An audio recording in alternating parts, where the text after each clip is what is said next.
O problema não tá no processo, não tá no onboarding, o problema é a pessoa. O trabalho é sim um dos pilares mais importantes. Mas se teus relacionamentos não vêm antes disso, até que ponto tu vai conseguir sustentar esse sucesso a longo prazo? Como que tu é esse tipo de líder? Tu deixa pras pessoas decidirem o que é melhor e o que é pior pra empresa? A gente acredita muito que uma empresa não é uma democracia. Alguém precisa ser o dono das decisões. Tu vai ter que fazer as pazes com o conflito. E eu vou dar um exemplo, aconteceu antes da gente começar esse podcast. A pessoa muito boa, muito qualificada que tu contratou, talvez ela não queira ficar na tua empresa. Ela é muito boa pra lidar com tanta informalidade.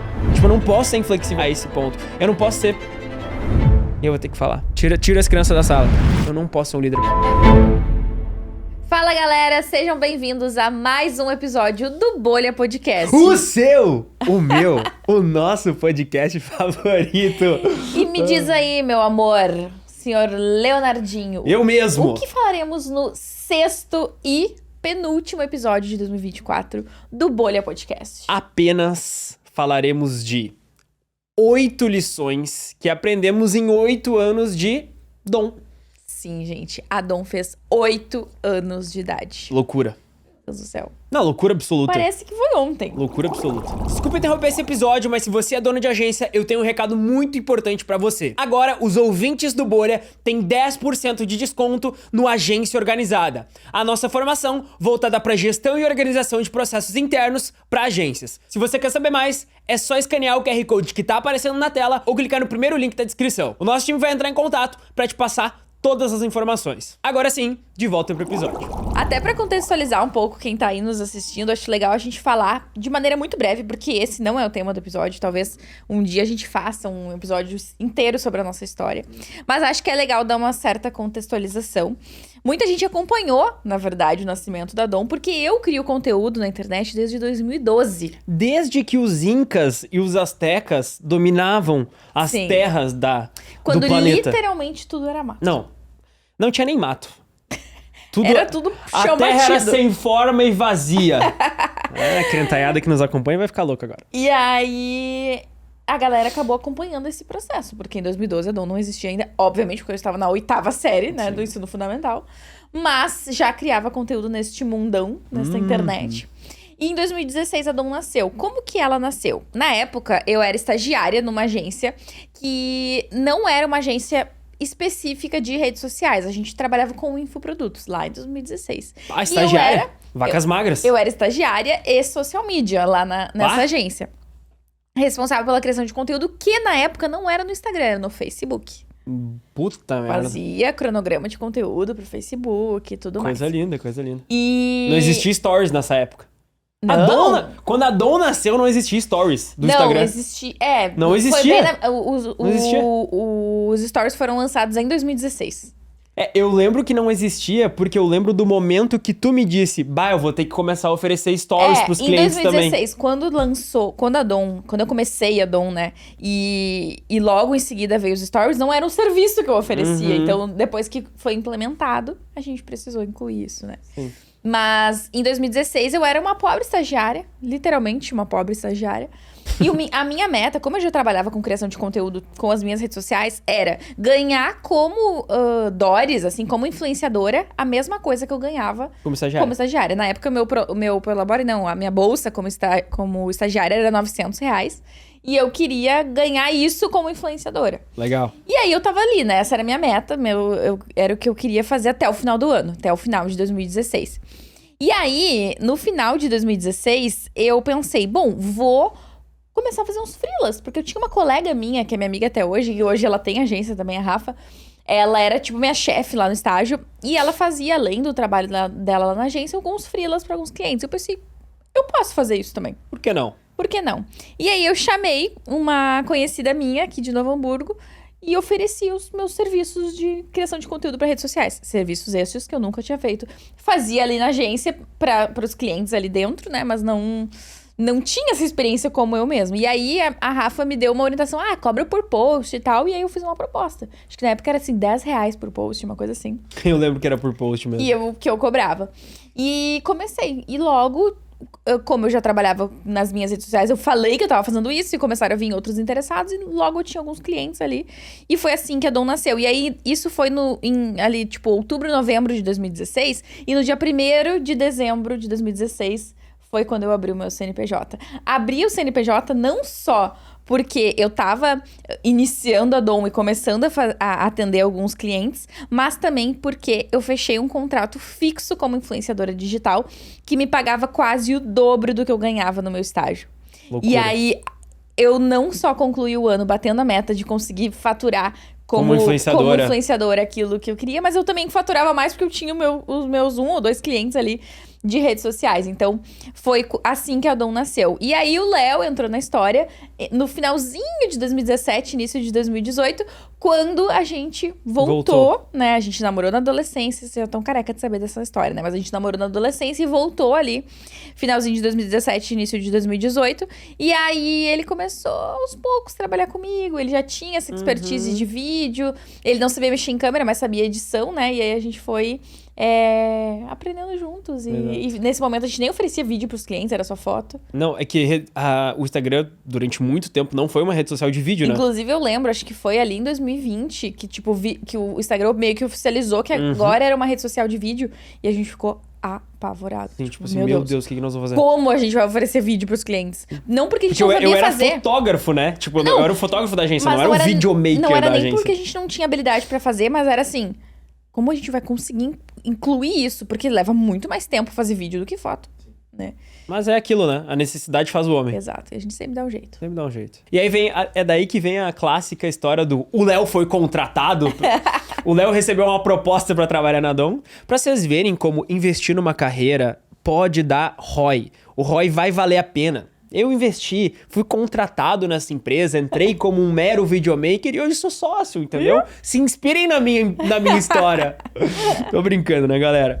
Mas enfim, vamos pra prática então? Vamos pra prática, porque a gente idealizou... É um momento muito importante pra gente, esse de estar fazendo 8 anos. 2024 foi um ano marcante, que eu tenho certeza que a gente nunca vai esquecer. Com certeza. A gente teve muitas coisas legais realizadas esse ano. O Bolha é uma dessas coisas, né? Oh. E a gente parou com cuidado, assim, pra pensar em 8 coisas que foram valiosas de fato, foram... lições, aprendizados que a gente teve ao longo desse ano e que a gente acredita também que vai ser útil pra quem tá nos ouvindo, né? Bora lá. Então a primeira lição que a gente quer compartilhar com vocês, que a gente aprendeu durante esses 8 anos, é que o segredo está nas pessoas.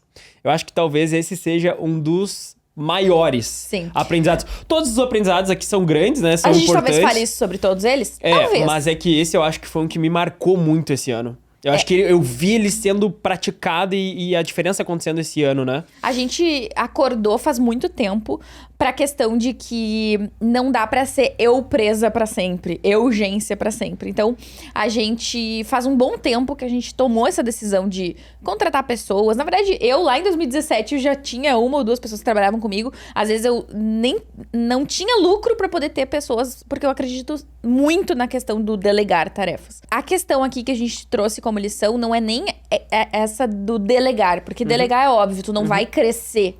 Se tu não tiver mais braço, é impossível dar conta de mais trabalho, né? E eu acho que assim, ó, existe hoje um consenso. Tipo, qualquer cara que tu acompanha nas redes sociais, ou qualquer pessoa que fala de empreendedorismo, ou que tem um negócio, vai falar isso. Ah, tu tem que delegar. Tu não pode, pra tu crescer, tu vai ter que ter pessoas.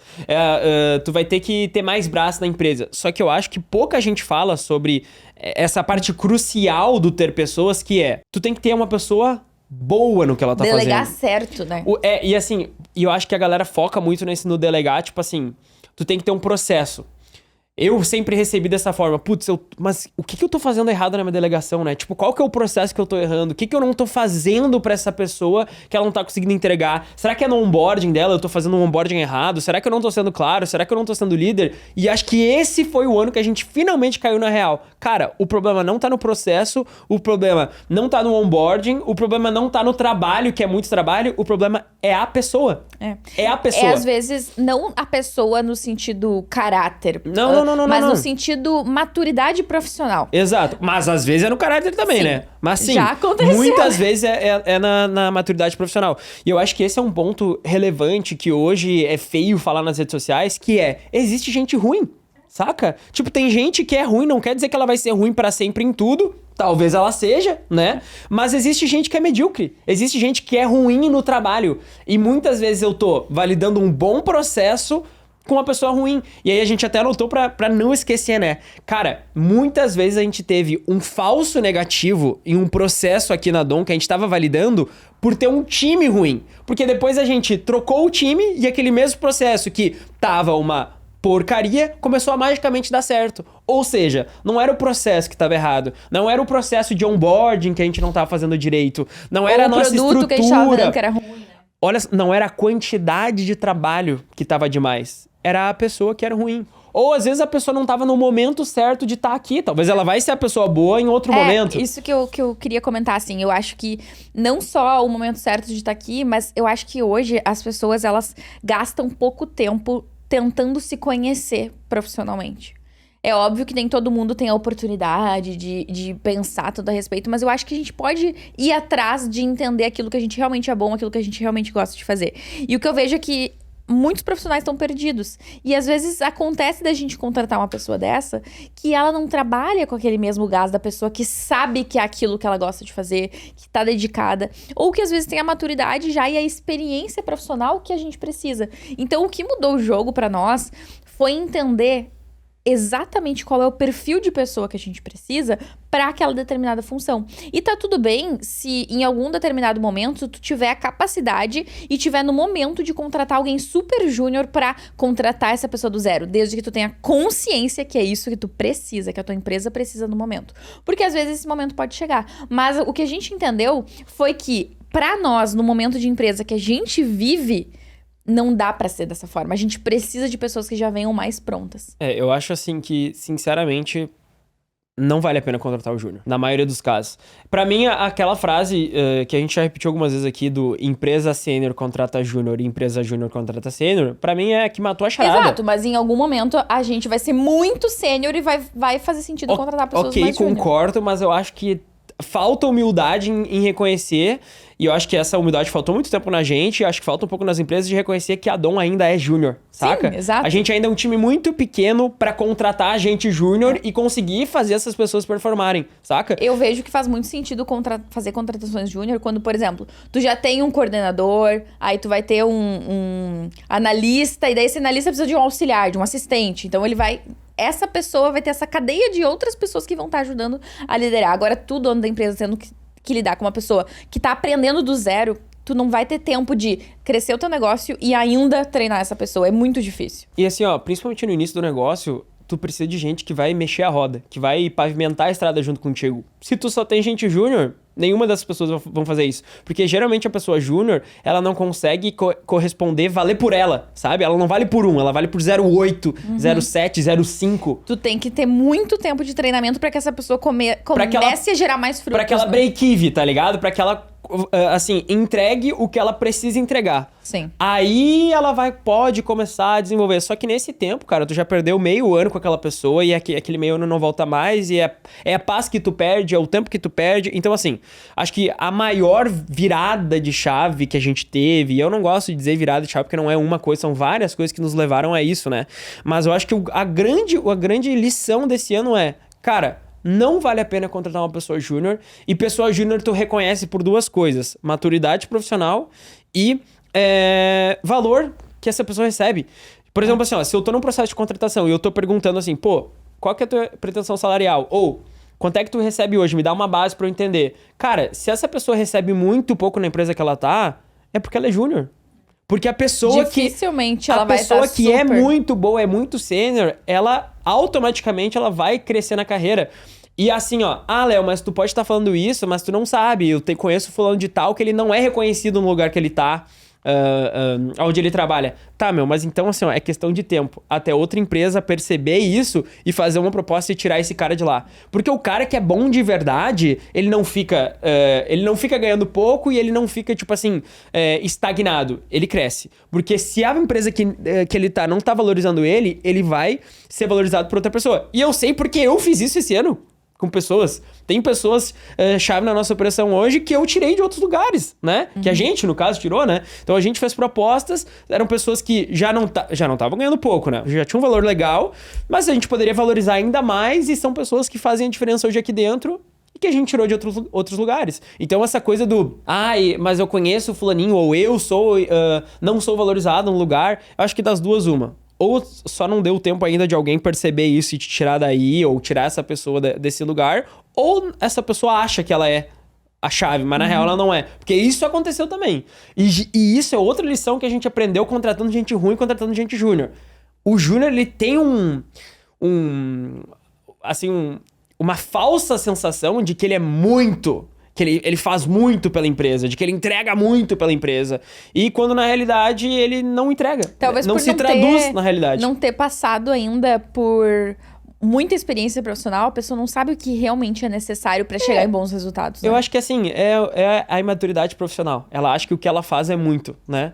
E ela não tem essa régua pra saber de que o que ela faz não é tanto assim. E uma coisa que eu acho que é legal da gente falar é que excelentes processos não funcionam com pessoas ruins. É o que tu falou antes. Às vezes a gente tem um falso negativo. Falso negativo, é só um falso negativo. Pessoas excelentes trabalham bem, mesmo sem processos. Não por muito tempo, porque uma coisa que a gente percebe também é que um bom funcionário, ele tende a ser mais exigente em relação à estrutura de trabalho, no sentido de... tem que ter uma organização básica, as coisas têm que funcionar, tem que existir um processo, porque essa pessoa, não é que ela precisa disso pra entregar um bom trabalho, mas se ela já tá no patamar que ela já tá acostumada a trabalhar dessa forma. Na maioria das vezes ela não vai estar aberta a abrir mão disso pra trabalhar na sua empresa. Então, um processo muito bom não funciona sem pessoas boas. E eu acho que daí tu também junta a fome com a vontade de comer. Porque eu tô pegando a boa pessoa e botando no terreno fértil. Exato, tipo, exato. Tô botando dentro de uma estrutura que funciona, que é organizada. Uma pessoa boa num terreno ruim, provavelmente não vai dar bons frutos. Exatamente. Então tem que ser uma junção das duas coisas. A semente ruim, né, ela vai dar o fruto ruim num solo muito fértil ou num solo infértil. Aí se tu pega a boa semente e o bom solo, aí tu tem a Só que se tu tá no início e ainda tá naquela fase do facão no matagal, que a gente sempre fala, é óbvio que tu ainda não tem um terreno muito bom. Mas é justamente por isso que tu precisa das boas pessoas que vão saber fazer uma boa... traçar um bom caminho ali dentro, né? Boa, exatamente. Mas acho que é isso, assim, ó, de coração. Se tu que nos ouve pode tirar um ensinamento desse podcast que vai mudar a tua empresa drasticamente e rápido, é isso. Investe em boas pessoas. Ao invés de contratar 2, mais ou menos, contratar 1. Isso eu vejo muito. Tipo assim, a empresa começa a crescer. Vou contratar uns 2 estagiários. Mano, que cagada que tu vai fazer. Deixa pra grande empresa contratar os estagiários. Deixa pra eles treinarem. Pra depois tu contratar eles quando eles já tiverem mais pleno ou mais seniors. Mas começa contratando gente boa. É mais caro. Mas é aquilo. A coisa cara só dói na hora de pagar, né? E a coisa barata só não dói na hora de pagar. Perfeito. E na contratação é exatamente a mesma coisa. E só pra finalizar essa primeira lição, a gente não é contra estagiários. Só que eu acho que... sou um pouco contra. Não. Mas eu digo assim, ó. A gente é contra pro nosso momento de empresa, que nem tu falou. Sim. Empresa... ela tem que mais que contratar mesmo. Só que até pro estagiário vai ser ruim entrar numa empresa pequena. Com certeza. Porque ele não vai ter um líder, ele não vai ter alguém que vai estar ensinando ele. Perfeito, é óbvio exato. que tu tem que partir do princípio que um estagiário não sabe nada, então ele tem que ter alguém que vai ensinar pra ele. E se ele entrar numa empresa despreparada, que não tem ninguém pra treinar, que não tem processo, que não tem organização, que não tem líderes, essa pessoa talvez vai se frustrar e vai ter uma visão errada do mercado. Eu entro numa agência, eu tô começando publicidade e propaganda hoje. Não sei nada do mercado, porque eu também no primeiro trimestre, ou às vezes no primeiro ano de trabalho, de faculdade, tu não tem ainda base suficiente. Eu entro numa empresa toda bagunçada, que não tem uma organização, que não tem alguém pra me liderar, alguém pra me ensinar, a chance de eu sair de lá achando que é uma merda trabalhar em agência, que a agência é tudo igual, que é tudo uma bagunça, que é ruim, que é isso, que é aquilo, é muito grande. Então, eu acho que pra quem tá nos ouvindo aqui, daqui a pouco tá nessa fase de ser estagiário, a minha recomendação também seria essa: busca uma empresa mais consolidada, sabe? Uma empresa com mais tempo de mercado, uma empresa com estrutura, com uma hierarquia dentro da empresa, porque só assim tu vai conseguir aprender e crescer lá dentro também. Vai te dar muito mais base. E como tu falou, não é que a gente é contra o estagiário, tipo, eu só não acho... Estagiária. Eu só não acho que pro nosso momento de empresa faz sentido, e eu acho que pro momento de empresa de nenhuma empresa que está no começo, que está nesse momento de crescimento, de expansão, vai fazer sentido. Ele vai mais atrapalhar, vai ser ruim pras duas. Pras duas. E eu também acho, porque daí vai vir o fiscal, né? Vai vir o fiscal falando, mas é que se todo mundo pensar que nem o Léo, nunca ninguém vai contratar gente júnior ou estagiário, e nunca ninguém vai se desenvolver. Não é isso. Eu acho que é muito mais tipo assim, deixa o estagiário, o júnior pra empresa grande e pensa que tu tem que pensar em ti nesse primeiro momento. E se tu tá no momento de crescimento, não é a pessoa júnior que vai te fazer crescer. Tudo tem o seu momento. Tudo tem o seu momento. A segunda lição é uma coisa que a gente demorou um tempo também pra aprender, mas que faz muito sentido, é que o que nos trouxe pro nível atual, ou o que te trouxe, tu que tá nos ouvindo, pro nível que tu tá hoje, não é o que vai te levar pro próximo. E isso em termos de pessoas, em termos de processos, em termos de o teu conhecimento como líder, como dono da empresa, os produtos que a tua empresa vende, nada disso vai te levar pro próximo nível. Talvez as mesmas coisas, mas reformuladas. Mas a gente tem que ter a cabeça aberta para entender que se hoje tu fatura, sei lá, 50 mil, 100 mil, não é esse mesmo nível de empresa, essa mesma estrutura de empresa que vai te levar para os 200, para os 300, para os 500 mil de faturamento e por aí vai, né?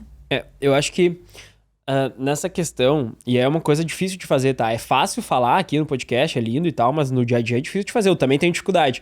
Mas eu acho que o dono da empresa, ele tem que estar preparado para abrir mão de certas coisas para poder ir para esse próximo nível. Então, o que a gente falou, cara, o time que me levou do 0 aos, sei lá, 20 mil de faturamento por mês, vamos falar anual, vai ficar mais fácil. O time que nos levou de 0 a 100 mil de faturamento por ano, não foi o mesmo time que nos levou dos 100 mil por ano para 1 milhão por ano. E não foi o mesmo time que tá nos levando de 1 milhão para 3 milhões no ano. E eu acho que, assim, tem a ver com o processo, tem a ver com o produto, mas eu acho que também tem muito a ver com pessoas, né? E é difícil. É difícil fazer isso, é difícil querer abrir mão, é difícil abrir mão de fato. Porque vai ter talvez uma pessoa que tu gosta muito, mas que tu olha pra ela e tu sabe, putz, mano... Ela não se desenvolveu junto. Né? Exato, e aí tem esse ponto também, que é importante o dono da empresa pensar que... E eu tô falando muito dono da empresa porque eu acho que esse episódio, ele vai conversar mais com o dono da agência, né? Mas eu acho que é importante pensar que talvez a culpa não é tua. Saca? Talvez a culpa seja tua. Talvez tu que não desenvolveu aquela pessoa. Tu não desenvolveu, tu não fez tua parte. Mas, também pode ser que seja culpa da pessoa. A pessoa não se desenvolveu, a pessoa não investiu no seu próprio conhecimento em se desenvolver como profissional. E a empresa cresceu e meio que passou ela, né? E aí agora tu tá naquela situação de eu preciso de gente com mais experiência, mais desenvolvida. Eu tenho pessoas no time que fizeram isso, só que eu tenho, sei lá, 30, 20% do time que não fez. E agora? Como é que eu vou seguir daqui pra frente? Eu vou ter que abrir mão, né? E volto a dizer, fácil dizer, difícil de aplicar. No dia a dia é muito difícil, porque, volto a dizer, vai ter daqui a pouco uma pessoa que tu gosta, vai ter uma pessoa que tu tem muita afinidade no time, mas tu sabe que ela não tá entregando. E dentro desse tema, eu acho que não é difícil só tomar as decisões, mas às vezes é difícil perceber o que vai te levar pro próximo nível. Então, assim, o que eu preciso mudar? Né? Tá tudo funcionando agora, mas eu não consigo crescer, minha empresa não aumenta o faturamento, eu tô rodando, a gente se sente às vezes rodando numa rodinha de ratos, assim. O que é que eu tenho que mudar? Eu acho que chegar nesse consenso é difícil. E aí, por isso que um dos pontos que a gente tem que levar em consideração é que tu também, como líder, não pode ser o mesmo. E aí, pra tu chegar nos pontos que precisam ser mudados, tu precisa primeiro mudar, buscar conhecimento, buscar informação, entender qual é o ponto que a tua empresa tá errando ou qual é o ponto que tá estagnado e que precisa ser remexido pra conseguir avançar pro próximo nível, né? Mas assim, olhando pra trás agora desses 8 anos, eu tô pensando nos momentos, assim, que a gente teve grandes viradas de crescimento, tipo, deu... Porque é assim, né? O crescimento da empresa, tu dá um boom, daí tu fica um pouco mais estabilizado o crescimento, daí tu dá outro boom, porque são isso, não é uma virada de chave, são várias coisinhas que tu vai fazendo que daí tu tem um resultado exponencial e tu não vai conseguir ter o resultado exponencial todos os meses ou todos os trimestres, né?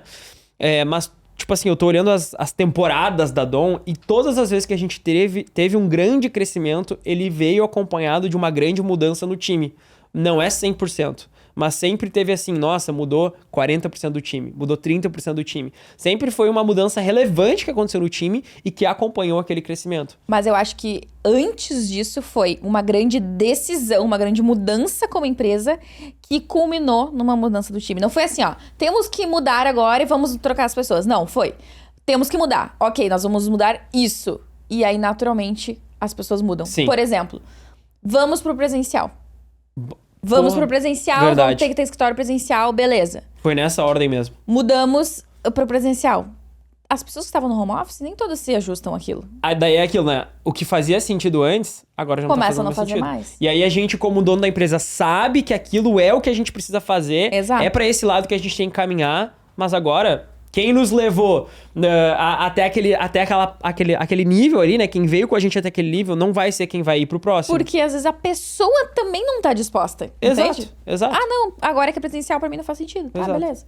Ou então, quando a gente decidiu implementar um processo de vendas dentro da empresa, outra decisão marcante. Enfim, várias coisas que a gente foi decidindo. Então, houve a decisão e aí houve a necessidade de talvez mudança de pessoas e mudança de perspectiva e mudança de tudo. Só que aí agora acho que uma coisa olhando pra trás que a gente errou bastante, já que a gente fala muito dos acertos, né? Ninguém fala dos erros, óbvio, né? Quem vai ficar expondo erros e coisas, mas acho que uma coisa que a gente errou que é legal de compartilhar foi nessa questão da mudança do time. Eu acho que muitas vezes a gente acabou sofrendo a mudança de time por ter tomado a decisão. Só que a gente poderia ter tomado a decisão e escolhido mudar o time. Então assim, por exemplo, a gente veio pro presencial. A gente já sabia quem não ia querer vir. Tu conhece o time, tu trabalha com aquelas pessoas todos os dias. A gente já sabia quem ia se adequar àquela mudança que era bem drástica e quem não ia. Acho que esse é um exemplo, né? Acho que a gente esperou, a gente sofrer essa mudança, ou seja, as pessoas falarem assim, pô, não tá fazendo mais sentido, eu quero sair. Em vez de a gente falar, ó, a gente tá indo pro presencial e eu sei que não vai fazer sentido pra ti, então acho que é o momento de... Acho que teu momento acabou aqui dentro, Sim, saca? a gente não foi o portador, muitas vezes, da decisão. E Exato. esperou... que nem a gente fala, às vezes, informalmente. A gente esperou a pessoa não nos querer mais. E eu acho que olhando pra trás, teve momentos que a gente fez isso, sabe? A gente esperou a pessoa não nos querer, sendo que a gente já não queria a pessoa também. Mas a gente esperou ela Ou nos às vezes queria, mas tava vendo que não ia dar certo. Exato, né? Exato. Então acho que se eu pudesse ter feito algo diferente, principalmente nos anos mais anteriores ali, acho que nos últimos meses a gente já melhorou muito nessa questão. Acho que a gente sempre tem um pouco a melhorar, né? Mas é isso, acho que ser mais incisivo, assim, sabe? Tu já sabe que que não ia rolar, tu já sabe que não ia dar e tu não precisa esperar a pessoa não querer. Tu pode não querer por ela, né? A empresa também pode não querer a pessoa. Porque a gente sabe que é o que precisa pra empresa ir pra esse próximo nível, dar esse próximo boom de crescimento. Eu sei que eu vou precisar de uma pessoa nova nesse setor ou nessa área, né? Então não preciso esperar ela não querer mais ou ela fazer tão errado até chegar a um ponto de, não dá mais, ou ter que desligar, sabe? E aí já desgastou um relacionamento que às vezes era bom. Eu acho que a gente tem, como liderança, a gente tem que estar aberto a finalizar uma relação antes que ela seja finalizada do jeito ruim, sabe? Às vezes tem uma pessoa que trabalha contigo que é ótimo o relacionamento, só que só tá nesse momento que não faz mais sentido. E eu acho que é importante que como donos da empresa, a gente tenha a inteligência de encerrar esse ciclo de uma forma que que as portas se mantenham abertas ou que o relacionamento ainda seja um bom relacionamento, porque não tem por que estragar uma coisa que um dia foi bom, sabe? E só a maturidade vai trazer isso. Só a maturidade vai nos colocar nessa posição de tomar essa decisão cedo e não quando a coisa já tá azeda, sabe? E eu acho que isso tudo tem muito a ver com nossa terceira lição, que é as empresas vencedoras, elas têm líderes rigorosos. Sim. Ou seja, o líder, ele tem que ser o principal detentor das regras, da cultura da empresa, dos novos processos, né? E se o líder não segue essas regras, ninguém vai seguir. Se tu, como dono da empresa, não é o principal guardião daquela tocha, ninguém mais vai ser. Eu acho assim, ó, que uma coisa que eu aprendi muito sobre essa questão de ser rigoroso é que tu vai ter que fazer as pazes com o conflito. Saca? E eu não digo o conflito assim, putz, tu vai brigar com as pessoas, mas tu vai ter que ficar em paz realmente com essa questão de, tipo assim, eu vou ter que estar sempre numa situação desconfortável com alguma pessoa do time, porque sempre tem alguém fazendo alguma coisa que precisa ser corrigida, saca? Ou quase sempre tem. E eu vou dar um exemplo do que aconteceu antes da gente começar esse podcast. Um exemplo prático, vida real, que é tipo assim, ó, é o que muda o líder rigoroso do líder que vai deixando passar e vai deixando se construir relações ou hábitos dentro da empresa que vão minando e que não são legais. Eu cheguei aqui no podcast pra gravar e tinha, tipo, uns restos de equipamento, uns microfones, umas coisas tiradas aqui em cima que não eram pra estar aqui. Eram pra estar lá na sala de equipamentos. Uma baguncinha. Só que é aquela baguncinha boba. E é baguncinha de coisa pequena, saca? Então é coisa que é fácil de perder. Era uns cabinhos, uns microfonezinhos pequenininhos, umas coisinhas assim. Cara, não dá. Isso não é o lugar aqui, saca? E o ser rigoroso é ser rigoroso com esse tipo de coisa. Cara, mantenha os equipamentos organizados, né? Inclusive, eu não tive a oportunidade de ir lá falar ainda, porque a gente desceu aqui pra gravar. Assim que a gente fechar aqui, eu vou lá falar sobre isso. Mas é isso, ser rigoroso é isso. O cara que não é rigoroso, ele vai deixar passar, saca? Esses pequenos detalhes, cara, é a baguncinha. E se perde o microfone? Não é barato pra comprar um microfone de novo. É 2, 3 mil reais a porcaria do microfone. E aí, vai pagar? Não vai pagar, né? A empresa vai ter que pagar. Então seja rigoroso, saca? Vai lá e cobra o cara, mano, isso aqui não era pra estar aqui. E se ficar lá e se a gente perder? Depois não vai ter mais. A gente batalhou pra comprar esse microfone. Então, vamos manter as coisas organizadas? Vamos. Então, o cara rigoroso... Ah, Léo, mas eu tenho medo de ser chato, né? Mas o líder vai ser. Exato. É fazer as pazes também com não ser queridinho, Exato. Né? É o trabalho injusto, ingrato, solitário de ser líder. De ser o dono da empresa. Ou de talvez não ser o dono da empresa, mas de ser o líder, né? Que tem que ser o cara chato. Porque querendo ou não, o cara que é rigoroso, ele... faz a coisa acontecer. E tem um ótimo exemplo, totalmente dentro do nicho de agência, que é o cliente chato, entre aspas, né? O cliente que é aquele cliente que ele fica em cima, ele é cri-cri, aquele cliente ele é que pra chato ele nunca com os dá bom. detalhes. É, tipo assim, nossa, a gente olha pra aquele cliente e pensa, putz, mas meu Deus, esse cliente, nossa, ele é cri-cri com tudo, ele é isso, ele é aquele outro. Ok, mas vamos falar a verdade, é sempre esse tipo de cliente que te faz crescer. Nunca é o cliente que é 100% de boa com tudo que te faz evoluir. Porque, querendo ou não, ele te deixa não numa zona de conforto, mas ele te deixa no mais próximo do que é uma zona de conforto. Sim. Agora, o cliente que é cri-cri, que ele te incomoda, que ele olha o detalhe, putz, ele te obriga a mudar um processo, a melhorar um processo, a trocar alguém do time, porque aquela pessoa não vai entregar um resultado bom pra aquele cliente. Então, querendo ou não, é o líder rigoroso, é o líder chato, é o líder cri-cri que faz a coisa acontecer. E com cri-cri eu não quero dizer um líder grosso, tóxico, insuportável. Mas eu tô dizendo um cara que é correto, um cara que é comprometido. Que é preto no branco. Exatamente. O certo é o certo. Se tem que estar organizado, tem que estar organizado. Se o prazo é pra hoje, é pra hoje. O cara que é chato com os rituais, com as demandas, com os prazos, ele é rigoroso, né? E eu acredito que um outro ponto sobre isso é que ser inflexível vai ser o ponto-chave do teu negócio para implementar qualquer coisa. A gente ouve muito, principalmente na nossa unidade de negócio de educação, dos nossos alunos, não posso implementar isso porque meu time não vai seguir. Muito. Ou nem adianta eu criar esse processo porque ninguém vai seguir. Cara, as pessoas têm que seguir. Não pode ser uma opção elas não seguirem. Exato. Uma vez que a empresa está investindo, por exemplo, nesse caso, num treinamento para aprender processos, coisas que vão ser muito benéficas para o seu negócio, não tem como o dono deixar de implementar aquilo porque, meu time... Nem adianta fazer isso porque eles não seguem mesmo. Cara, isso não pode ser uma opção. E tu, como líder, é o principal responsável por ser inflexível e não aceitar que não seja implementado. Não, e para pra pensar, e eu também digo isso porque eu fiz muita reunião de venda, eu falei com muitos dos nossos alunos e vários alunos trouxeram essa objeção. Léo, eu adorei o Agência Organizada, é maravilhoso, é isso que eu preciso, mas, cara, eu não sei se meu time vai se adaptar, eu não sei se meu time vai gostar. Tipo assim, cara... Como que tu é esse tipo de líder que tu deixa pras pessoas decidirem o que é melhor e o que é pior pra empresa? Se tu é o dono da empresa, tu tá estudando, tu tá te capacitando e tu sabe a dor de ser o dono da empresa, tu sabe o que a empresa precisa. E o que os clientes precisam. Exato. Também, né? Tu não pode ser flexível a esse ponto, entendeu? Tipo, tu tem que ser...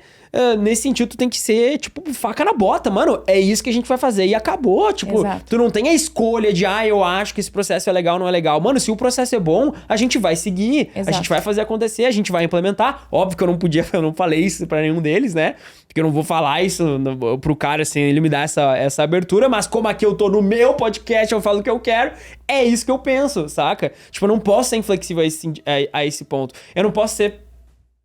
Eu vou ter que falar. Tira as crianças da sala. Tira as crianças da sala. Eu avisei 1, 2, 3 e eu não posso ser um líder pau mole. É isso, cara. Não posso ser um líder pau mole. Eu tenho que... Assim foi instituída a leocracia na Dom. É uma piada interna, mas é verdade, né? A gente acredita muito que uma empresa não é uma democracia. Ou seja, alguém precisa ser o dono das decisões. Exato. E essa pessoa, na maioria das vezes, né? Quase que 100% das vezes, é o dono da empresa. Exato. E eu acho que é isso. Acho que tem muito líder preocupado em ser o líder legalzão. Só que o líder legalzão não é o cara que cresce a empresa. Ele não é o cara que explode o negócio, que faz a coisa acontecer. Infelizmente. E eu tenho como ser um cara rigoroso e ser querido pelas pessoas. Eu tenho como ser um cara rigoroso e ser admirado pelo meu time. Porque não é sobre... Ter o respeito do meu time. Que nem falou antes, não é sobre falta de educação Não. ou forma de falar. Ou grosseria. Não tem nada a ver com isso. Exato. Mas é sobre ser, como a gente falou antes, preto no branco. Cara, o certo é o certo e o errado é o errado. E deixa pra ser democrático na escolha de onde a gente vai fazer o happy hour, o que a gente vai comer no coffee break da reunião, né? Coisas nesse sentido que, óbvio, que as pessoas têm que dar opinião. Eu acho que as pessoas têm que sim dar opinião. Mas tudo em relação a decisões de negócio, o dono dessa decisão é o dono da empresa. Boa. E a quarta lição que a gente aprendeu nesses 8 anos de empresa é a seguinte. Se você não tem um time comercial, você não faz vendas. Você sofre vendas. E, cara, eu acho que esse foi, talvez... de novo, vou me repetir, né? Mas... esse foi um grande ensinamento, uma grande lição de 2024. A gente sempre teve um comercial, mas a gente nunca teve uma estrutura comercial, um processo comercial. A gente nunca teve vendedores na Dom, né? Teve esse setor bem estruturado. E em 2024 a gente falou, cara, a gente vai dar um basta pra isso. E a gente começou pela parte da educação, né? Porque a gente queria mudar algumas coisas na educação, a gente queria fazer a nossa vertical de educação acontecer, realmente ser um braço forte da nossa empresa. E a gente falou, mano, a gente vai criar um processo comercial, a gente vai começar pelo comercial, né? Que é algo que a gente nunca teve bem estruturado pra agência. E, meu Deus... tudo mudou. Não, girou, eu já falei isso várias vezes pra Dó, a gente conversa na vida, assim, do pessoal, a gente falando, tipo assim, cara, isso girou uma chavezinha na minha cabeça com o processo comercial de que, tipo assim, ó, cara, a gente nunca mais vai ficar pobre, a gente nunca mais vai passar perrengue pra fazer a empresa crescer, porque agora a gente criou um setor que controla isso. Eu não tá mais no destino, à mercê do destino, se a gente vai ou não vai crescer. De pessoas quererem falar bem do teu trabalho, do teu serviço, Exato. né? Agora a gente tem um setor que tá ativamente fazendo com que a empresa continue crescendo. Cigarra é um setor que tem essa responsabilidade de fazer a empresa continuar crescendo. E sabe o que, no meu ponto de vista, além do faturamento e tudo mais, é mais interessante dentro dessa lição é que quando tu tem um processo comercial, especialmente falando de prestação de serviço, tá? Quando tu tem um processo comercial, tu tem o poder de escolher o cliente que tu vai trabalhar. Sim. E tu não tá à mercê do cliente que chega pra mim. Porque quando tu só trabalha com indicação, e foi assim que a gente trabalhou por muitos anos, ou seja, a gente só tem cliente que alguém indicou, ou que a pessoa se interessou pelo nosso trabalho. É aquilo, sofri uma venda. A pessoa, tu é meio que obrigado a aceitar o que tem. Aceitar o cliente que vem. E não o melhor perfil de cliente pro teu negócio, aquele que tu tem mais habilidade em atender, ou aquele que tu sabe que dá mais certo. Enfim, vários requisitos que talvez tu tenha, né? E aí, principalmente num momento, tipo assim, ó, se eu receber uma indicação de um cliente e eu tô num momento ruim da empresa. Tipo, já aconteceu com a gente também. Tamo num momento meio ruim aqui. Tu sabe que aquele cliente não é o teu cliente ideal e tu é meio que obrigado a aceitar, porque tu precisa de clientes novos. Pô, preciso de cliente, toca pra dentro e depois a gente vê, sabe? Tipo, eu sei, é aquela venda que tu sabe que é aquele cliente meio quadrado, sabe? Ele não desce redondo, mas eu vou ter que engolir o sapo porque, não posso escolher. Exato. Agora, se eu tenho um processo comercial, eu posso escolher. Exato. Eu não preciso nichar necessariamente a minha empresa, eu só vou atender, por exemplo, vamos supor que pra advogado eu sei dar muito resultado. Eu não preciso nichar minha empresa para só atender advogados, mas eu posso criar um processo comercial para prospectar esses advogados e atrás desses clientes. Porque eu sei que dá muito certo. Porque eu sei que para eles eu consigo dar muito resultado. E eu acho que ter um processo comercial, ele tira a empresa do automático, no sentido de só deixar a vida me levar. Quando uma empresa não cresce, ela vai morrer em poucos anos. Porque mesmo que tu não diminua, tu vai estar diminuindo, porque as coisas ficam mais caras, tudo, a inflação tá aí, né, prejudicando a todos nós. Então, é natural que se a tua empresa não tá crescendo, mesmo que seja pouco, ano após ano, ela tá obrigatoriamente diminuindo e ela vai morrer em algum tempo. Então, te forçar a ter um processo comercial, a se importar com vendas, vai garantir que a tua empresa esteja saudável e mais tempo no mercado. Crescer é um ato de sobrevivência.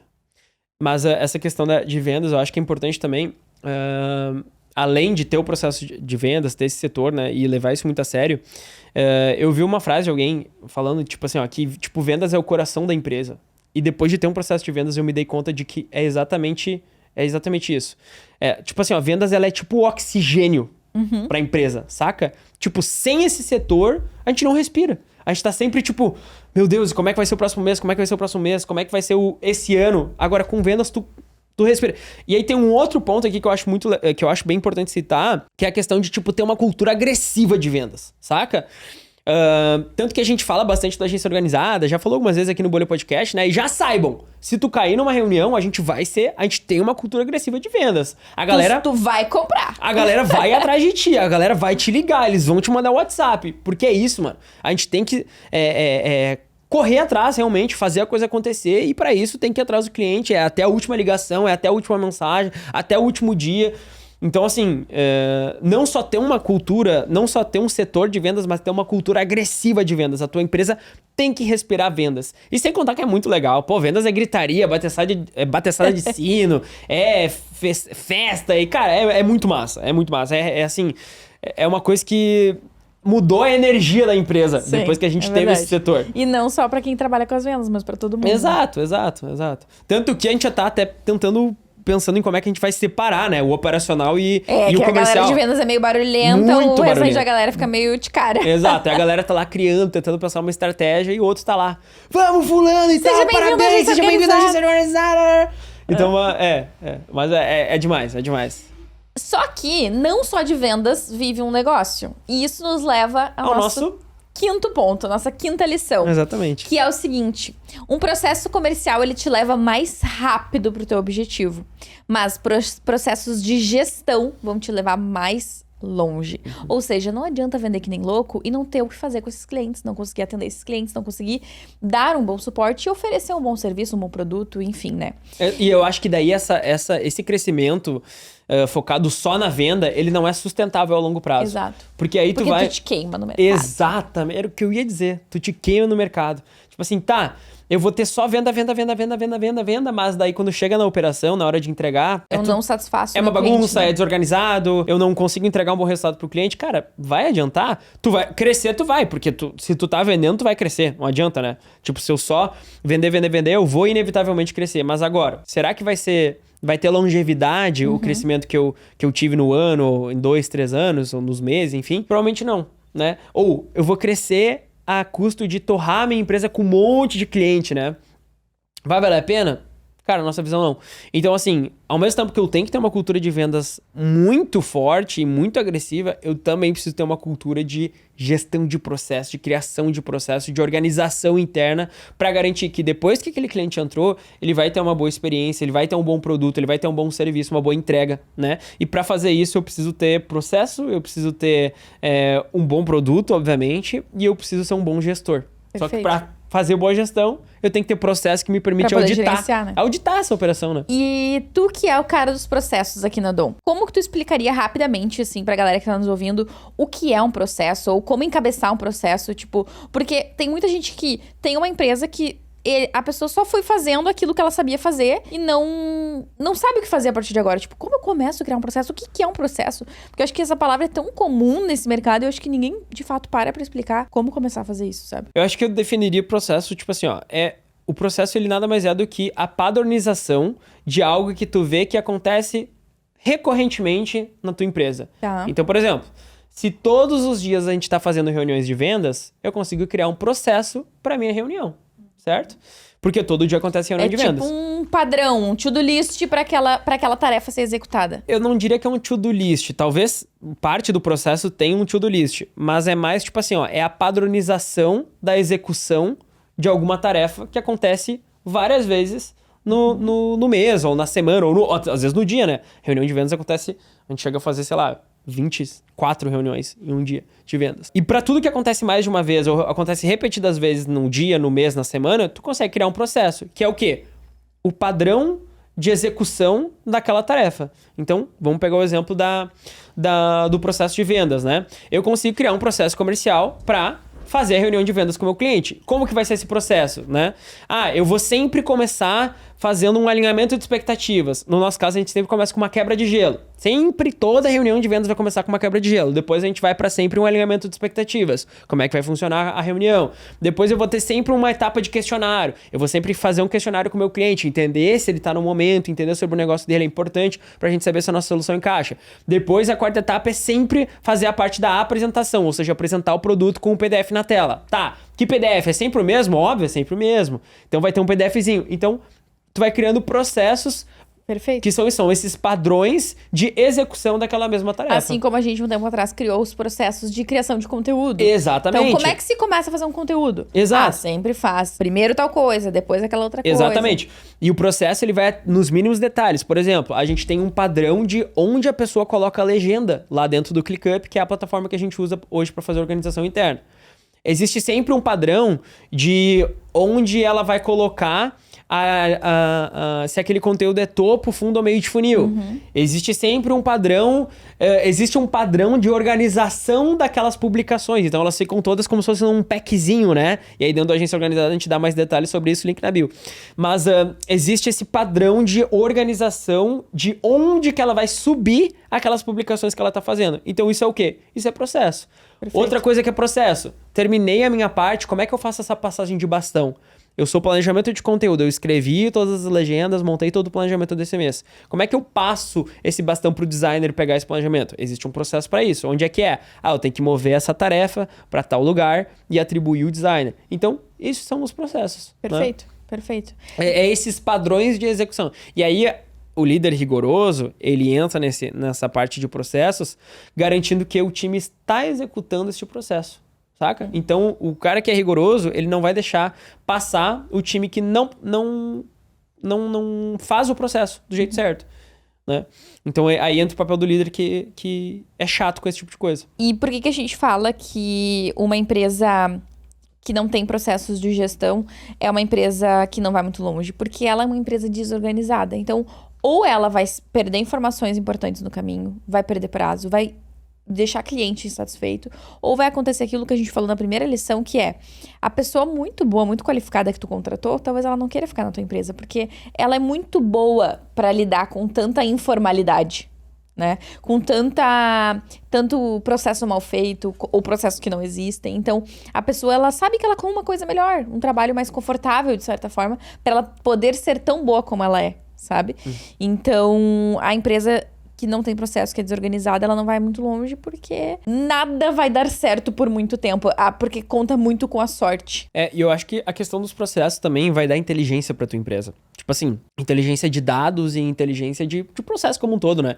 Tipo assim, imagina se a gente não tivesse um lugar onde a gente consegue visualizar tudo que tá acontecendo no mês com os nossos clientes. A gente não soubesse o status de cada planejamento, de cada cliente, onde é que tá cada cliente, a gente não tivesse... Como é que tá cada tarefa, né? A gente não tivesse, tipo, dashboards que nos digam com clareza, com números claros, tantos por cento dos planejamentos já estão prontos, esses clientes aqui já estão com essas etapas prontas, saca? Imagina não ter isso. A gente não ia ter justamente essa inteligência pra poder tomar decisões melhores, pra fazer gestão de fato. Entender onde é que tá o furo, né? Exato, porque se eu não tenho processos, eu não tenho como fazer gestão. Se eu não tenho processo, eu não tenho gestão. Eu tô só...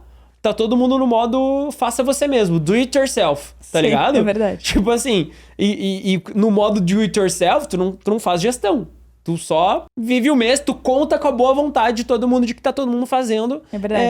O que tem que ser feito. Agora, cara, a partir do momento que tu é 5, 6 pessoas no time, tu já não consegue olhar no detalhe o que cada pessoa tá fazendo. Por isso que entra o processo. Até porque daí tu fica muito na mão dessas pessoas, né? Exato. E tem outro Aí ponto... a pessoa ficou doente. Não, e aí tem outro ponto muito importante. Se eu não tenho processo, eu fico na mão da pessoa. Aí a pessoa sai, e agora? Como é que eu faço pra executar... Não sei o que o fulano terminou, eu não sei que etapa que tava, eu não sei nada. E pior, como é que eu faço pra executar o que o fulano tava executando? Se era ele que executava, ele fazia do jeito dele. E agora, quando a próxima pessoa entrar? Como é que eu vou explicar pra ela? Saca? E acho que, no exemplo, usando o exemplo do comercial de novo, acho que esse é uma grande sacada do processo, porque aí tu começa em vez de depender sempre da pessoa, tu deixa de depender da pessoa pra depender do processo. E o processo, ele não fica gripado, o processo não tem imprevisto, o processo, ele não sai da empresa do dia pra noite, porque ele tá sempre ali. prontinho, saca?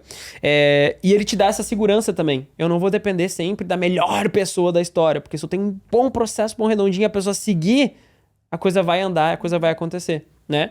E eu consigo também ter essa segurança de, bom, o fulano saiu, tudo bem. Precisa encontrar, obviamente, outra pessoa que vai executar bem o trabalho, mas o grosso já tá pronto. Tipo, a estrutura já tá pronta. Ele só tem que seguir essa estrutura. E no processo comercial isso é muito bom, né? Que, tipo assim, saiu o vendedor X, vai entrar o vendedor Y. Tudo bem, já tem todo o processo, já tem todo o padrão do PDF, já tem todo o padrão dos gatilhos e das coisinhas que a gente usa, assim, pra dar todo aquele toque, deixar a reunião toda redondinha. Porque eu não dependo mais só de ter a pessoa ideal. O melhor vendedor do mundo. Óbvio que tem mérito do vendedor, né? Mas o processo ele já tá muito redondo. As coisas que a gente fala já estão muito padronizadas. E quanto mais padronizado, quanto mais processual, melhor. Menos na mão de pessoas tu vai ficar. Perfeito. Qual é a nossa 6ª lição? E a nossa 6ª lição é: CPF fraco é igual a um CNPJ fraco também. Por que a gente diz isso, tá? Quando a gente olhou pra trás, e agora assim, é até legal fazer esse processo de reflexão, todas as vezes que a gente tava vivendo um momento ruim na Dom, a gente também tava vivendo um momento ruim pessoal. Só que o que eu percebi? Geralmente começava do pessoal pra depois refletir na empresa. Então, por exemplo, vamos supor, a gente tava num momento onde a gente não tava se cuidando, não tava não tava comendo bem, fazendo exercício. Não tava fazendo exercício. Tendo uma boa rotina. Não tava tendo uma boa rotina. O que acontece? Tu começa a engordar, tu começa a ter menos disposição no dia a dia, tu começa a ter menos clareza mental pra tomar escolhas. E tu é o dono da empresa, tu tá pilotando o avião, o que vai acontecer? O avião vai começar a cair, né? Tipo, o avião vai começar a degringolar. E olhando pra trás, por todos os momentos de altas e baixas que a gente já teve em todos esses anos, sempre foi acompanhado uma coisa da outra. Sempre que a gente tava... Por exemplo, eu tava passando por um momento ruim internamente, e acho que pra mim, interno, tem muito a ver com comida, exercício. Sim. E... Mas às vezes tu tá passando um problema familiar, né? Exato. Uma doença, sei exato. lá, alguma coisa assim. Mas olhando pra minha perspectiva, né? Pra minha experiência, foi sempre assim, eu tava mal nos exercícios, mal na comida, engordando, tava preguiçoso, porque daí quando tu não faz exercício, tu fica preguiçoso, indisposto pra fazer as coisas. Sempre refletiu na empresa. Sempre a empresa tava passando por um momento mais ou menos, não muito bom. E aí eu olho pra trás e todas as vezes que a empresa tava voando, tava fazendo acontecer, eu tava, com exercício em dia, rotina de sono em dia. Isso é muito importante. Fazendo coisas que tu gosta para além do trabalho, Fazendo coisas que eu gosto para além do trabalho, me exercitando bonitinho. Uma coisa que eu acredito muito é que tu pode ser a pessoa mais determinada do mundo, mais focada, sem o básico, sem estar bem, sem ter saúde, sem ter felicidade, sem tá bem de fato. Tu não vai ter energia pra tocar um negócio. Não. Até porque empreender é uma coisa que te forja o tempo inteiro. Te suga o tempo inteiro. Te suga todas as tuas energias e assim, tu precisa ter clareza mental, tu precisa ter muita inteligência emocional pra conseguir. Porque aquilo que falam de empreender é matar um leão por dia, é apagar incêndio. É verdade, sabe? Então, tem que estar com a máscara de oxigênio em ti pra poder ajudar as outras pessoas. E eu acho que ter um CPF forte tá relacionado com isso. Se eu cuido de mim, se eu tô tendo uma vida boa, eu vou ter mais energia pra trabalhar, eu vou ter mais gás, eu vou ter melhores ideias, eu vou estar bem pra conseguir fazer o meu trabalho da maneira mais eficiente possível. Tem muito aquela questão do palhaço. Empreender é entender que ninguém vai fazer o palhaço rir. Então o palhaço, ele chega na festa, ele faz todo mundo rir e todo mundo volta pra casa com a barriga doendo de gargalhadas, saca? Agora, o palhaço talvez volta pra casa triste, saca? Ninguém fez ele rir. E empreender é isso. E pra tu suportar isso, pra tu conseguir passar com isso sem enlouquecer, tu vai ter que estar com o CPF em dia. Com a saúde em dia. Essa é a real. Então, vai parecer bobo, vai parecer clichê, mas é aquilo, mano. É comer bem, tá com o exercício em dia, tá com a terapia em dia também, né? Inclusive, isso é uma coisa que eu não faço, deveria fazer, quero muito começar. Porque é isso, o empreender é uma coisa muito solitária, é uma coisa muito difícil, te suga toda a tua energia mental, tu tem que estar disponível pra todo mundo e ninguém vai estar disponível pra ti nunca, né? Tu tem que estar equilibrando os pratinhos de todo mundo, garantir que tá todo mundo bem. É que as pessoas, elas estão disponíveis pra ti, mas não emocionalmente disponíveis, né? Então, o único jeito de tu passar por isso sem surtar. Não é nem sem surtar, mas é de maneira bem sucedida. Surtando de maneira consciente. Talvez, mas assim, de passar de maneira bem sucedida, passar com as coisas no lugar e conseguir executar bem esse trabalho estando com o CPF em dia. Então, isso também é uma coisa que eu acho que também foi uma grande virada de chave pra mim esse ano. Mas, tipo assim, colocar minha vida pessoal na frente do trabalho em certos momentos, né? O principal pilar da tua vida não pode ser o trabalho. Ele é muito importante, é um pilar crucial. E vai ter alguns momentos que tu vai ser desequilibrado, que nem a gente já falou nos episódios anteriores. Mas não adianta o trabalho ser o ponto central da tua vida se o teu casamento tá uma merda, se os teus filhos estão... A gente não tem, né? Você sabe, mas estão desassistidos. Se tu tá sedentário, obeso, não é sustentável. Né? Então, o trabalho é sim um dos pilares mais importantes. Mas se a tua saúde, a tua espiritualidade, os teus relacionamentos não vêm antes disso, até que ponto tu vai conseguir sustentar esse sucesso a longo prazo? E eu acho que esse ano, assim, fazendo uma análise, acho que tá sendo legal esse episódio pra também até a gente olhar pra trás e entender o que a gente fez que deu certo e também o que não deu, né? Mas acho que esse ano eu fiz muito disso e eu senti isso melhorar muito a minha vida como um todo, no trabalho, em tudo. Foi de, tipo assim, não abrir mão dos meus hobbies, das coisas que eu gosto de fazer, porque acho que no ano retrasado eu fiz muito isso. Toda oportunidade eu, não, vou abrir mão. E aí, tipo, chegou um momento que eu meio que, tipo, me desgastei, assim, tava de saco cheio, e daí tu fica, tipo, aqueles 2-3 meses naquela nhaca de não conseguir trabalhar direito, não conseguir fazer porque tu tá de saco cheio. E aí eu senti que eu consegui voltar ao longo, à mesma medida que eu fui, tipo, vou começar a priorizar o pessoal também, não acima do trabalho, não o tempo inteiro. Eu vou ter esses momentos, porque não é eu fazer hoje da noite que vai mudar se eu fizer amanhã de manhã, saca? Eu sempre digo isso. Cara, não resolveu até 6 da tarde, não tem muito que tu pode fazer até amanhã de manhã. Claro, salva as exceções de que é urgente, amanhã de manhã tem que estar pronto, prazo, né? Aí não tem o que reclamar, a gente tem que abrir mão de tudo mesmo. Cara, vai te fazer melhor fechar o computador agora, ir pra casa e fazer amanhã de manhã. Porque tu vai estar com a cabeça mais fresca, tu não vai estar com aquela ansiedade, exatamente. Só que às vezes a gente fica assim, não, eu tenho que fazer agora, e daí fica trabalhando até as 2 horas da manhã. E aí, isso uma vez, ok, mas quando é isso a rotina, de novo, não é sustentável, né? Nossa 7ª lição é nada mais, nada menos do que o dinheiro é o melhor elogio. Essa é outra coisa que todos os anos que passam, acho que a gente vai aprendendo e vendo isso se desdobrando ainda mais na prática, né? É óbvio que é importante a gente reconhecer as pessoas que estão com a gente, é óbvio a gente dar espaço para que elas se desenvolvam e todas as coisas são maravilhosas. Elogios mesmo, né? Exato, e sincero, né? Não assim da boca pra fora, mas, cara, não tem nada melhor do que dinheiro, do que ganhar melhor. Né? Todo mundo quer ganhar melhor, todo mundo quer crescer na vida e o melhor elogio é esse. E a gente, esse ano acho que foi um ano que a gente focou muito em dar oportunidade para que isso acontecesse, focou em criar novas maneiras e pensar em novas maneiras. Sistemas que fizessem com que os nossos colaboradores pudessem estar constantemente ganhando aumentos e evoluindo nessa questão. Né? Exato, e tipo, que nem a gente aumentou a bonificação com o time esse ano e tipo, tudo isso gera um resultado em produtividade, em comprometimento, em engajamento no time, que eu acho que nada... Assim, não vou dizer nada, porque eu não consigo pensar em todas as variáveis agora, mas poucas coisas geram tanto engajamento e resposta do time quanto isso. E vamos falar a verdade, sem hipocrisia, é isso, cara. Até pra nós, quem não se sente mais motivado? Tu como dono da empresa, quando tu consegue aumentar o teu salário ou fazer uma divisão de lucros mais interessante... Não fica mais motivado? Pô, demais! Esse ano, a gente sempre fala sobre isso, né? Que existem alguns investimentos... Às vezes não é investimento que leva pro outro lado, mas existem algumas coisas que tu conquista na tua vida que te dão um prazer de longo prazo. E pra nós, a gente sempre dá o exemplo do carro. A gente, esse ano, trocou de carro. A gente comprou o nosso primeiro carro, 0. Em nenhum momento, a gente se arrependeu disso.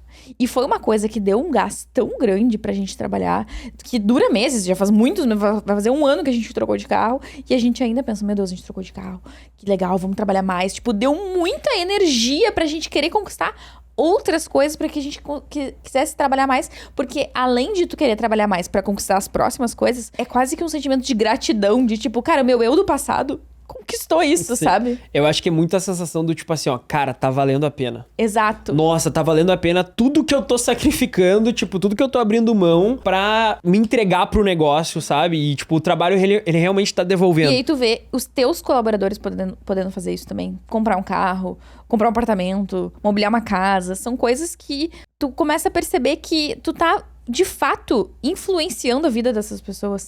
Ou às vezes não é nem essas grandes coisas, mas é tipo assim, ó, melhorando o padrão de vida.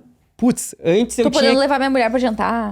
Antes eu não podia sair pra jantar toda semana, agora eu posso. Ou antes eu não podia... Putz, eu tinha que olhar cada detalhezinho no mercado, agora eu já posso me dar esse luxo, comprar essa besteirinha aqui e ali. São pequenos prazeres que tu vai vendo que a galera vai tendo e como tu falou, é prazeroso pra gente também. Meu né? Deus, é muito. Ver esse crescimento. Então acho que uma grande lição é essa. E eu acho que aí tem muito a ver com a questão do OT, né? Que a gente já tinha implementado no finalzinho do ano passado, mas esse ano foi o ano do OT mesmo. Que acho que pouca gente sabe, mas é o sistema que a gente tem aqui. A gente criou um sistema completamente da Dom, né? Então a gente tinha muito dos processos, né? Inteligência da empresa. A gente criou um processo de bonificação com o time por produtividade. E ele é 100% original, ele é 100% da Dom, isso é muito legal, falo isso com muito orgulho. E ele bonifica, né? Em dinheiro. E a bonificação mais alta é R$900. Então, assim, não é, tô dando um bombonzinho aqui no final do mês, sabe? Não, tipo, é agressivo, é o lance de ser agressivo, né? A gente é agressivo em cultura de vendas, a gente tem que ser agressivo em tudo. Então, é o lance de ser agressivo. Tipo, esse foi o primeiro ano de OT cheinho, OT o ano inteiro. Nunca a gente teve um time tão produtivo, tão comprometido em entregar, em realmente fazer o que tem que ser feito. E outra coisa que a gente implementou que também cooperou com isso foi os PDIs, né? Ou seja, hoje a gente tira da nossa mão o que é preciso fazer para que a pessoa cresça. A gente tem aqui um sistema de Projeto-chave. Projetos-chaves, exatamente, que a gente elabora junto com o colaborador, onde tá muito claro o que é que ele precisa concluir para que ele ganhe o próximo aumento. Independente de se ele vai fazer aquilo em uma semana ou em 6 meses. Porque daí nessa questão de crescimento e tal, também sempre fica isso um pouco, assim, no ar, né? Tipo, mas o que eu tenho que fazer pra crescer na empresa? Daí o que a gente entendeu? Vamos criar um processo, então, que daí foi o nosso PDI, né? Que vai trazer clareza pro colaborador e pra gente do que ele precisa fazer pra ele ir pro próximo nível. O que a gente vai estar vendo valor, né? Exatamente. O que tu precisa fazer pra empresa ou pela empresa que vai gerar mais valor pra empresa, vai te dar esta recompensa salarial direta, né? Não vai ser uma coisa assim, vou dar uma bonificação aqui esse mês pro fulaninho de tal porque ele fez alguma coisa essa. Não. É isso que tu tem que fazer, isso que tu tem que realizar, isso que tu tem que desenvolver pra ir pro teu próximo nível. E aí a gente sentou e fez. E é muito simples, né? A gente define projetos-chave com a pessoa e isso pode ser, gente, uma coisa... Várias coisas bobinhas ou coisas não tão grandes até uma coisa muito gigantesca, como, tipo, desenvolver um projeto na empresa, né? Tipo, eu vou dar um exemplo prático, tá? Teve um projeto-chave de uma colaboradora aqui da empresa que era desenvolver um servidor pra Dom. A gente quer, além de ter o Google Drive, backup, a gente quer ter um servidor, algo que, tipo, eu atualizei no meu Premiere, editei lá o vídeo, eu subo no servidor da Dom e tá no Premiere do outro editor instantâneo, saca? Porque tem um servidor da empresa. O que a gente fez? O que a gente faria 2 anos atrás? O Léo ia perder uma semana. O Léo vai ter que descobrir, vamos lá, vamos pro YouTube, vamos descobrir como é que monta servidor, vai atrás de equipamento, compra, monta, descobre o processo, descobre qual que é o aplicativo, como é que usa. O que a gente fez agora, né? Criou como um projeto-chave de um dos nossos colaboradores, ele foi atrás de todos os equipamentos, ele aprendeu tudo como é que faz, ele criou todo o processo, ele criou lá num software que tem que ter e tal, deixou tudo bonitinho e depois que ele concluiu aquele projeto-chave, foi recompensado. Foi recompensado, tá aqui o teu aumento salarial, gerou valor pra empresa. E aí a questão aqui do alinhamento é crucial, não é uma ONG, o projeto-chave tem que gerar valor pra empresa. Sim, óbvio. Tem que gerar... Se não for o lucro direto, tem que ser melhoria que vai gerar lucro a longo prazo, que vai dar mais inteligência, que vai melhorar o processo organizacional como um todo, vai melhorar a empresa de alguma maneira, né? Às vezes, dentro dos projetos-chave, fazer um curso específico, né? Exato. Eu quero que tu desenvolva essa habilidade porque a gente quer começar a oferecer serviço e hoje ninguém na empresa sabe fazer esse serviço. Tu quer? Pô, eu quero. Pra quanto que vai meu salário se eu desenvolver essa habilidade e assumir esse novo produto ou começar a oferecer serviço aqui dentro através da minha habilidade? Tanto. Fechou. Tá, então agora tá claro pra ti, tá claro pra mim o que tu precisa fazer, tá claro pra quanto que vai teu salário, fechou todas, saca? A gente é foda.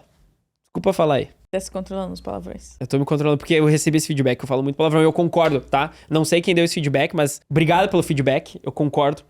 Estou me policiando pra falar menos palavrão. Eu não gosto de ser o cara que fala palavrão. Eu acho feio. Mas vamos lá, né? Discussões matrimoniais à parte. O oitavo pilar... O pilar, não. Oitava e última lição. Exato. A cultura é a alma do negócio. Pra fechar, não tinha como fechar sem falar de E cultura. por mais que a gente já tenha um episódio bem extenso falando sobre o assunto, que inclusive é um dos episódios queridinhos de vocês, a gente vai discorrer um pouco sobre o assunto aqui, porque faz parte, é importante, é uma das nossas lições mais importantes, Exato. com certeza. A cultura, ela é a alma do negócio, porque assim, ó, quando tu não tiver na empresa, vai ser a cultura que vai fazer o teu papel lá dentro. Ela é o chefe quando o chefe não tá. Exatamente. E tipo, eu vejo que tem muito desalinhamento de empresa e problema de funcionário com a empresa, enfim, esse tipo de coisa, porque tem esse desalinhamento cultural. A pessoa pensa diferente do jeito que a empresa pensa, e a gente até fala melhor naquele podcast sobre isso, né? No episódio só sobre cultura, mas é muito isso. Eu acho que hoje as pessoas, elas criam a cultura e daí elas contratam as pessoas e, aqui tá a nossa cultura, te adapta. E isso não existe. Não existe. Eu preciso criar a minha cultura, escrever a minha cultura, escrever o que a empresa acredita e a maneira como ela pensa, e aí eu contrato pessoas que olham pra essa cultura, olham pra esse jeito de pensar e falam, caraca, eu me identifico com isso aqui, né?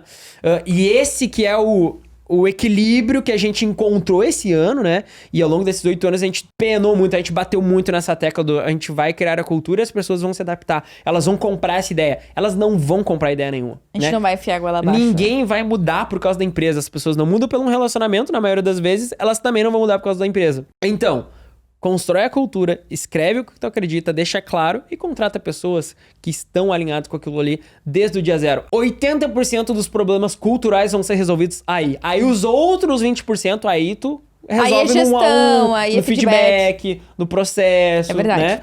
Mas 80% do trabalho é contratar a pessoa que está alinhada e acredita na minha cultura, pensa como eu penso, acredita nas coisas que eu acredito e tem a visão que eu tenho. E um ponto importante é que a cultura, ela não pode estar só na cabeça do dono e também não pode ser apresentada pro funcionário só quando ele entra na empresa. Não. Cultura é repetição, não só obviamente, repetição das ações, porque não vai ser cultura se aquilo não for feito, né? Então, a gente tem como princípio a cultura do feedback. Se tu nunca dá feedback, tu não tem cultura. Exato. Mas não só isso, mas também de repetir esses pilares. Tem que estar claro pro teu time o que é importante pra vocês. É por isso que tu vai lá no McDonald's e tem um quadrinho escrito os valores da empresa. Que é um jeito de se ter a cultura, né? Mas a empresa, ela tem que ter isso muito claro, nítido e repetidamente falar sobre isso com seus colaboradores. Aqui na Dom a gente fala pelo menos uma vez por mês na nossa dinâmica de All Hands, que é o MAP, a gente vai falar sobre a nossa cultura, sobre cada um dos tópicos. E eu acho que a cultura precisa não só ser repetida, mas ela não pode ser interpretativa. Perfeito. Então, essa é outra grande lição que a gente teve sobre cultura nesses 8 anos. Eu não posso deixar à mercê das pessoas entenderem o que elas quiserem sobre a minha cultura. Sobre a minha não, né? Sobre a cultura da empresa. Então a cultura, ela precisa ter um significado. Eu não posso ter só simplesmente lá o pilar transparência, né? Seja transparente, que é o nosso primeiro pilar. Não, eu preciso ter uma explicação pra isso. O que é ser transparente na Dom? O que significa transparência aqui na Dom? O que a gente entende que é o correto a respeito de ser transparente? Ah, é isso aqui, né? Tanto que antigamente o nosso pilar era transparência e a gente trocou pra fale na lata. Isso, é. Porque no caso do nosso primeiro pilar é transparência, o nome do pilar é fale na lata, né? Olha, eu não sei o próprio pilar, né? Não, mas é que ele veio disso. Ele era, sim. foi, seja transparente. Depois a gente ficou nessa, tá, mas o que é isso? Sim. Não, é falar na lata. É falar na lata. É falar o que tá te incomodando, é falar. E eu acho que é muito importante ter um significado, e esse alinhamento precisa ter também, tá? De tipo assim, ó, aqui na nossa empresa, a cultura, ela não tem interpretação, ela tem um significado, ela é como se fosse um dicionário Aurélio. Porque hoje a gente vive num mundo que tudo é muito relativo. Tipo, tudo é relativo. O bonito e o feio é relativo, o legal e o horrível é relativo. O quadrado e o redondo é relativo. O quadrado e o redondo é relativo, a verdade é relativa, então tu tem a tua verdade, eu tenho a minha verdade, que pra mim não faz o menor sentido. Então, assim, as pessoas, acho que hoje elas já têm, num geral, meio que a sociedade já tá voltada pra essa coisa de tudo é relativo, tudo é interpretativo. Então, cortar este mal pela raiz, porque na minha visão é um mal pra empresa, é muito importante. Ter a cultura e ter o significado da cultura. Aqui a gente acredita nisso aqui. Perfeito. E não existe interpretação, cara. Eu preciso alinhar contigo que se o nosso pilar aqui é fale na lata, ele tem este significado E esse significado, faz sentido pra ti? Ah, faz. Tá, a gente tem esse outro pilar aqui, que é, faz sentido? Faz sentido. Show. Mas não é uma coisa assim que agora cada colaborador vai ter a sua visão da cultura, porque senão não é cultura. E a cultura, ela serve muito pra isso, pra unir o jeito de pensar. Perfeito, saca? perfeito. A gente, todos nós aqui dentro como indivíduos, temos os nossos próprios jeitos de pensar, as nossas opiniões sobre as coisas. Mas a opinião da empresa é essa aqui. A visão da empresa é essa aqui. A cultura da empresa é essa aqui. No meu pessoal, eu faria isso aqui diferente. Mas na empresa eu faço desse jeito. Porque a cultura é isso. É a unidade do pensamento, saca? Perfeito, perfeito. E querendo ou não, quanto mais unido em pensamento, em visão, em cultura tá um time, melhor ele vai performar. Né? Tipo, Porque as pessoas estão realmente fazendo gol na mesma goleira. Daí. Exato, porque daí a gente realmente é um time, né? Tipo, a gente tá junto nessa, a gente tá comprometido em entregar isso aqui juntos, em fazer juntos, em crescer juntos. E querendo ou não, é a cultura que é essa cola, né? No time. Agora, voltando no ponto da contratação errada do cara que não tem a cultura, né? Essa cola, ela nunca vai colar o cara que não tem a cultura da empresa, não tem a predisposição à cultura da empresa de casa. Porque essa cola não faz milagre, né? Ela gruda quem tem a predisposição. Tem quem material não tem, que não cola com ela. Tem material que não cola com ela. E o material que não cola com ela é o cara que pensa diferente de ti, que pensa diferente da empresa. E não adianta. Se tu contratar o cara que pensa diferente, ele não vai mudar. Não adianta tu pregar a palavra de dom comunicação digital pra esse cara. Pode pregar a vida inteira, ele não vai pensar diferente. É o que tu falou antes, né? Nenhum casamento muda as pessoas. Exato. Então não vai ser a empresa que vai mudar. Exato. E acho que quanto antes tu aceita isso, mais longe e mais rápido tua empresa cresce. E eu acho que um outro aprendizado sobre cultura que a gente teve foi que, tipo assim, ó, se eu tenho, por exemplo, um time reclamão, a culpa é minha. Eu deixei isso acontecer. Tipo assim, ó, acho que tem muito dono de empresa que também se passa um pouco de pano. Tipo assim, se coloca nessa posição de coitadinho. Ai, coitadinho de mim, eu tenho um time que não... A culpa é deles. Que não compra o sonho da empresa, que não compra os projetos da empresa, que não se engaja. Meu, a culpa é tua, tá ligado? Se culpa pela parada. Tipo, começa a se dar a responsabilidade pela essa cultura merda que foi desenvolvida dentro da empresa. Merda não é palavrão, né? Alô. É pela essa cultura ruim que foi feita que foi se criada dentro da empresa. Porque a culpa é tua, cara. Tu cria a empresa, tu cria a cultura, tu definiu o que seria. E tu que contratou essas pessoas. E se tu contratou certo, mas a cultura ainda assim deu errado, foi tu que permitiu. É que nem o negócio ali da desorganização que eu dei de exemplo, do microfone. Cheguei aqui e tinha uma coisa desorganizada aqui. Essa cultura vai se proliferar se eu deixar passar. Se eu, depois do podcast, não subir lá e reclamar. Meu, não dá pra deixar o microfone. Coisinha pequena, vai se perder, saca? Eu nem preciso subir, né? Que eles vão ouvir o podcast depois e vão saber. Mas eu vou lá igual. Mas então, assim, eu acho que também se culpar pelas coisas, sabe? Não é se culpar, é assumir a responsabilidade. É se autorresponsabilizar. Se autorresponsabilizar. Se a cultura tá errada, a culpa é minha. Eu sou dono da empresa, eu deveria ter previsto, eu deveria ter feito alguma coisa. Fui eu que deixei isso aqui acontecer. Porque, querendo ou não, ninguém na empresa tem mais palavra do que a tua palavra é final, se tu é o dono da empresa. Então, se tá acontecendo, é porque tu tá deixando. E se tu tá deixando, vai virar hábito, vai virar cultura. E depois que virou cultura, nego, velho, pra tu desentranhar aquilo ali das pessoas... É muito difícil. É muito difícil. Realmente aquelas pessoas vão mudar, né? Pra gente finalizar, a palavra final é a seguinte, tá? É muito fácil ouvir esse podcast e pensar assim, puta, nossa, olha como Adão é perfeito. Nossa, olha como eles são inteligentes, eles sabem todas as coisas. E, tipo assim, acho que é importante a gente deixar um disclaimer aqui no final de que é muito fácil falar. No dia a dia, a gente também tem dificuldade pra implementar isso aqui. Também e a gente, é difícil. Com certeza, ainda não viveu um monte de desafios que daqui a pouco, daqui 1, 2, 5 anos a gente vai falar. Exato. E vai ter sofrido por passar por eles também. Exato. E essas lições, essas 8 lições, elas não foram aprendidas porque um dia a gente teve uma revelação, a gente assistiu um treinamento online, alguma coisa assim, e agora nós vamos fazer desse jeito. Não. Essas 8 lições aqui a gente aprendeu se ferrando. A gente aprendeu porque a gente foi lá e fez cagada, saca? A gente fez errado. A gente foi lá e deixou o CPF ficar fraco. A gente foi lá e contratou o cara desalinhado e achou que ia enfiar a cultura goela abaixo. A gente foi lá e ficou à mercê de sofrer uma venda. Então, tudo isso que a gente compartilhou nesse episódio foram coisas que a gente aprendeu porque a gente errou muitas vezes. Então, a gente ainda tem muito a errar e muito a aprender. Mas só pra não ficar com aquela visão de, tipo assim, nossa, mas é muito fácil pra eles falar, tipo, e isso aqui até hoje são coisas que a gente se desafia todos os dias. É difícil é difícil tu aplicar a lição que tu aprendeu com aquele problema, né? Eu sempre digo que empreender é a coisa mais difícil que eu já fiz na minha vida, sem sombra de dúvidas. Não é desculpa também pra não aplicar, né? Porque é difícil, porque é isso, então eu não vou fazer. Não. Decidiu empreender? Agora te vira, né? Exato. São 8 lições, assim, que eu digo sem sombra de dúvidas. Isso veio da vida real, da experiência com lidar com gente de verdade, uma empresa de verdade, com pagar os boletos de verdade, com ficar no vermelho, mas também ficar no verde. Então isso é a experiência de quem viveu 8 anos de, assim, empreendedorismo de verdade, né? Vamos deixar um código pra galera falar de novo? Bora. Eu adorei a questão do código no outro podcast, que do nada, tipo assim, sei lá, 1h de uma terça-feira e entra lá, Guatemala, num episódio de 3 semanas atrás, sabe? Então, galera, se vocês assistiram até aqui, deixem o código. Qual que vai ser o código? Super secreto, que ninguém vai entender. Vai ser melancia. Melancia. Se eu tivesse que falar um código, seria ornitorrinco. Não, muito difícil. Muito difícil de escrever, né? Melancia. Então escreve aí. Tu pode comentar um emoji? Só um emoji. Com melancia. Emoji da melancia ou escrever melancia. Vai? Melancia no final do podcast pra gente saber que tu ouviu até aqui. Vai ganhar um prêmio quem conseguir fazer um comentário inteligente sobre o episódio com a palavra melancia no meio do comentário. Uma mensagem subliminar, né? Exato. Boa. Qual que vai ser o prêmio? Uma menção honrosa no nosso próximo episódio. Amei. Ah, legal, né? Legal. Muito massa. Eu curti. Então, se tu fizer um comentário criativo usando a palavra melancia no meio do teu comentário, fazendo sentido, obviamente. Não, tem que ficar escondido. Quem olhar o comentário, quem lê o comentário não pode sacar. Que a melancia estava ali escondida. Eu fui pensando pra uma pessoa nova que chegou no podcast agora, tipo, por que as pessoas estão comentando sobre melancia, tá ligado? Tipo, e tem um outro ponto.